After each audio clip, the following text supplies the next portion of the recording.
अक्सर देखा गया है कि वालिदैन घरों में बच्चों के साथ ज्यादा एक्टिव नहीं रहते।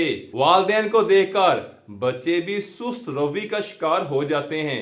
वो सोफे या बेड पर बैठे पूरा पूरा दिन, खुसूसन छुट्टी का दिन गुजार देते हैं। लेकिन याद रखना चाहिए, जिस्मानी सरगर्मी सिर्फ बच्चों के लिए ही नहीं बल्कि खुद वालिदैन के लिए और घर के दीगर अफराद के लिए इंतहाई जरूरी है। बच्चों को एक्टिव या सरगर्म रखने से उनके वालिदैन की उनके साथ कराबत बढ़ेगी और वो सेहतमंद भी रहेंगे।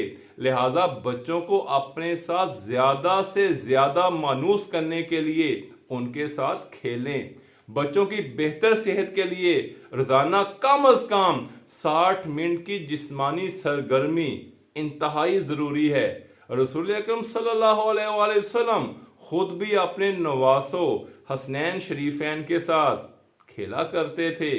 वालिदैन को चाहिए कि अपने बच्चों की तेज कदमों के साथ पैदल चलने, साइकिलिंग करने और मुख्तलिफ इंडोर और आउटडोर गेम्स की हौसला अफजाई करें। हफ्तावार छुट्टी के दिन बच्चों के हमरा किसी पार्क का रुख करें जहां पर आउटडोर सरगर्मियों के बहुत सारे मौके मुयस्सर होते हैं।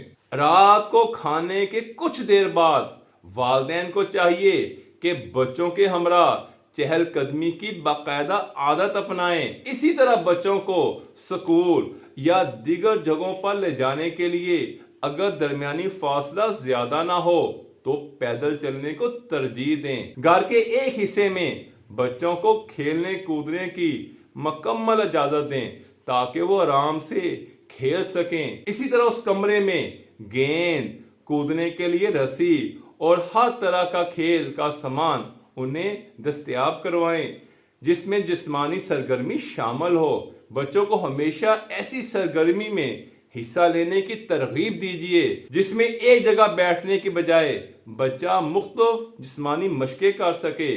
बच्चों के लिए इस्लाही और अखलाकी प्रोग्राम्स को देखने के लिए औकात मुकर्रर करें। एक ज़हनी तौर पर और जिस्मानी तौर पर एक्टिव बच्चा ही माशरे के लिए इंतहाई मुफीद साबित हो सकता है।